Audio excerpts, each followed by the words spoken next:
Just wanted to say, if there's any pop culture moments from 2023 that you want to see ranked in the next video, there's going to be a Google form in the pinned comment that you can put it in. You can put as much stuff as you want in there, and if you do put stuff in, thanks. Katy Perry needs a job. Tom Felton is unemployed. Scarlett Johansson is the fastest cashier I know. I feel like lately, celebrities have been getting called broke, jobless, and unemployed left, right, and center. Like, you could be the hottest star on the planet, take a year off, and decide to mention an old role, and suddenly your mentions are full of people telling you to get a life. Hell, I might as well be a jobless unofficial 6th member of One Direction at that point, the way that I root for that dormant-ass band. People who celebrate album birthdays are the worst kind of people. Shut up. Happy early birthday, Midnight Memories. But personally, I feel like I have a bit of a more optimistic view on the ecosystem of the unemployed and famous. Because I would argue that celebrities doing random shit for money and attention is one of the greatest gifts we have. Why else did we get photos like this from the 2000s? Do you honestly think that Pamela Anderson knew what a GameCube was? No, guys, Mariah Carey was just super into Game of War, trust me. Like, can you imagine a world where we didn't have the All-Right Congress Let's Get Started tweet? Or the Hey It's Nikki Blonsky video that goes on for over 3 minutes? Hey, it's Nikki Blonsky from the movie Hairspray. Hey, it's Nikki Blonsky from the movie Hairspray. Like, why can't Katy Perry whip pizzas at unsuspecting clubgoers and voice a character from Peppa Pig in Peace 2? I know it probably goes without saying, but I do have to cover my own ass here. Obviously, the people that we're looking at today are not actually unemployed, okay?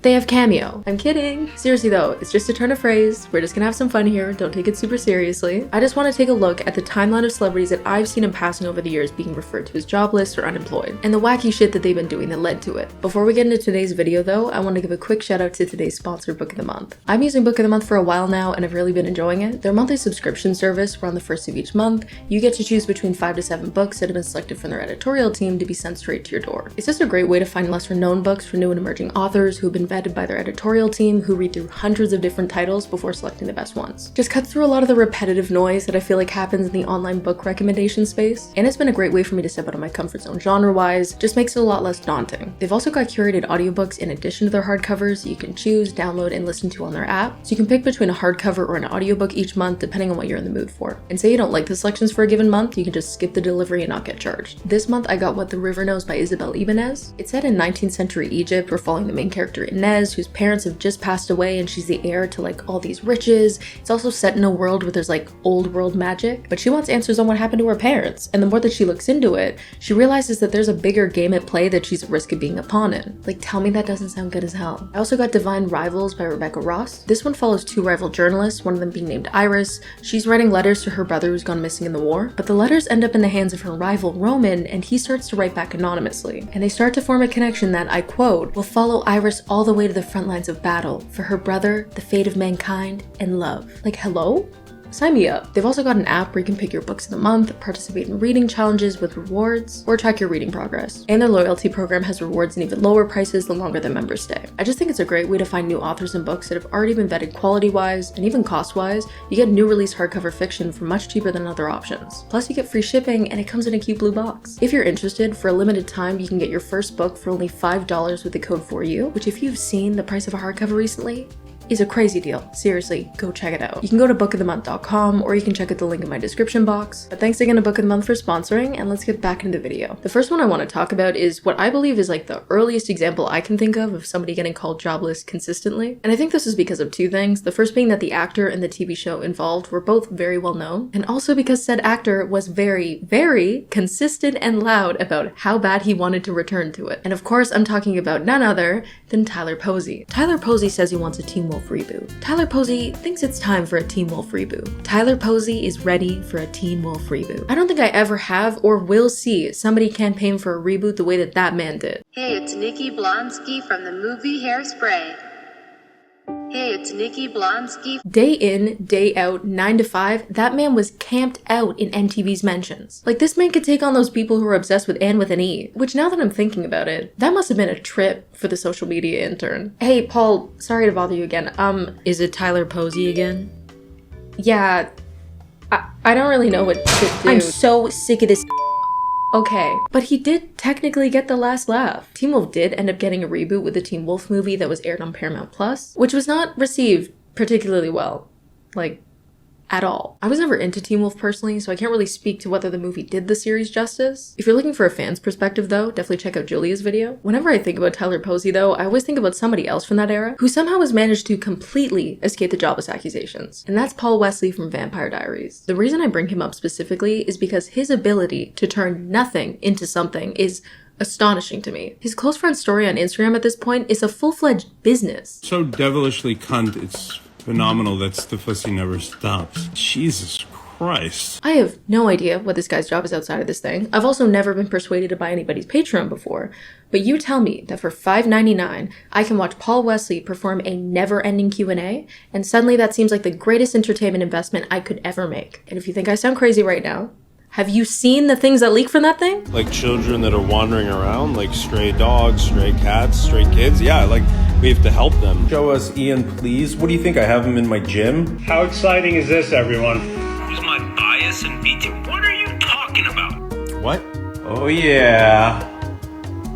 Like, I'm sorry, I need to be there. Anybody watching this with the power to give Paul Wesley a job that would take his time away from this thing, don't you dare. Tom Felton, of course, is somebody that I have to bring up. He's most well known for his role as Draco in the Harry Potter movies. I think he might be under the impression that he's still in them. Give me a few times. It's been a while.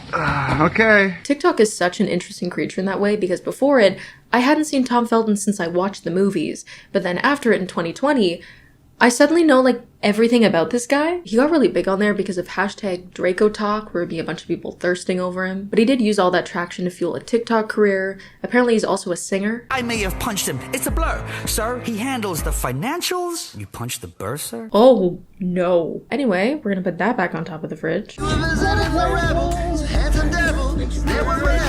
His main bread and butter content-wise on TikTok, though, is just referencing that he's Draco. Which makes sense because Harry Potter is still a massive property and there's a lot of people who are still into it. Even when he has tried to post about other movies, the comment section is just full of people bringing him up anyway. So it's not really that surprising that he feeds into it a bit. Or a lot. What would Draco do? I ask myself this question at least 10 times a day. Yes, thank you. He has absolutely no finesse about the way that he goes about this. But I think the worst one is the photo of him laying down on the ground with Daniel Radcliffe's Walk of Fame star. Hello, old chum. The French bedbugs have nothing on this, okay? You want to find ground zero of the lice epidemic in LA? Look no further than Tom Felton laying on the fucking sidewalk. Like, what are you doing? Pick up a phone and call him. Judging by what you're doing, he probably won't answer, but it's better than this. One thing Tom Felton has done right is going the book route. He put out a memoir called Beyond the Wand. In my opinion, this is definitely the safest way to nostalgia bait because it's just such a tried and true method. I also just think it's a lot more engaging of a way to bond with your fans over something because you're actually telling them the story of your experience. And not just Stitch reacting to people saying Potter and nodding along like a bobblehead. In the grand scheme of unemployed celebrities though, it's not terribly eventful to me. Like, why don't we do something silly? Like a backflip. Taylor Lautner is such an interesting case to me. Because if you had told me 10 years ago that he was nostalgia baiting on the internet, I would have immediately assumed that he was probably I'm the leader, I'm the alphaing it up on TikTok in a bad Amazon wig. But no, this actually has nothing to do with Twilight. You know, the like massive franchise that he was a main character in? No, this actually has to do with his 3-month relationship with Taylor Swift. Their relationship became a bigger topic of conversation when the Speak Now TV came out, which of course had Back to December on it, which is known as the song that she wrote about him. To further prove that they were on good terms though, he actually showed up in her music video for one of the Vault tracks, I Can See You, and he even showed up on stage at one of her shows for the Eras tour. Do a flip! And you would think that it would end there, especially considering that Taylor's now moved on in 1989. But it didn't. And out of all the places for the next events to unfold in, they happened none other than in a theater room for a screening of the Taylor Swift Eras movie. Because of course it did. Where else would it make more sense for this shit to go down? This man proceeded to show up at a random theater, go to the front, and just start doing backflips in front of random attendees. He got so many jobless comments for this, but honestly, I think this is fucking hilarious. Like, I need to know under what conditions he woke up that morning and was like, you know what? Let's go to my ex's movie.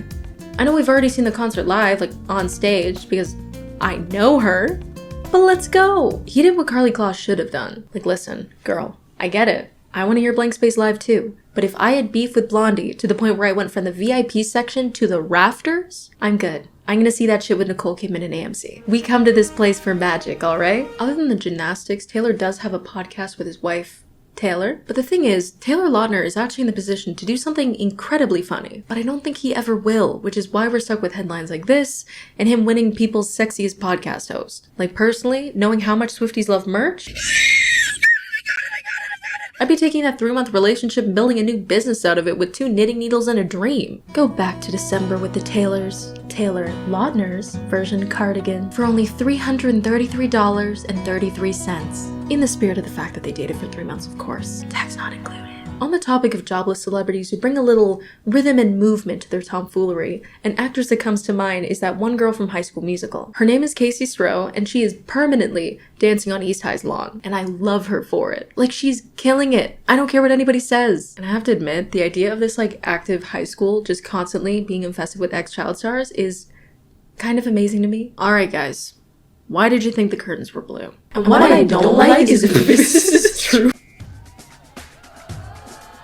For fuck's sake, again? Woman, get off the lawn! But she got the last laugh though, okay? She got on that reboot. I think it would be impossible for me to talk about actors being called jobless without mentioning the great X-Star podcast boom of the 2020s. I feel like a few years ago, it was definitely a lot more common to see people write books or start YouTube channels, but nowadays it's immediately a podcast, which makes sense because it's definitely a lot easier and it's more accessible, but it also means that they keep going viral for very interesting reasons. But before we look at the different ones that I've seen a lot of, I wanted to talk about somebody who's actually played a pretty big role in them. And that's Christine Romano, who's known for her role as Ren on Even Stevens and as the voice of Kim Possible. She's not only the partner of the company behind all these different podcasts, but she's also got 2 herself. I have to admit here, I'm completely immune to any kind of nostalgia this girl might hold, because for some reason as a kid, I could not stand Even Stevens. To this day, I still can't place exactly why, but between this and Angela Anaconda, if either of those came on, I was leaving the room annoyed as hell. You know what, in hindsight, I was right about Angela Anaconda.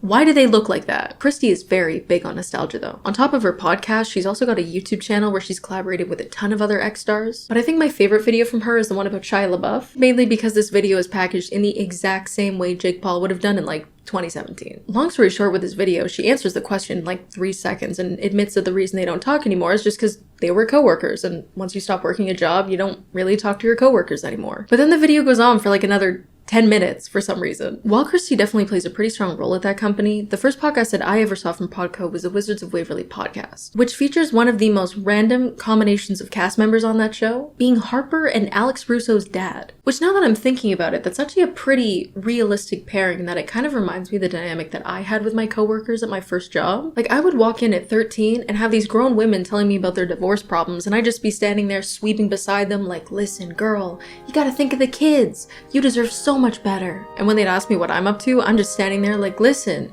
grade 8 graduation is stressful as hell.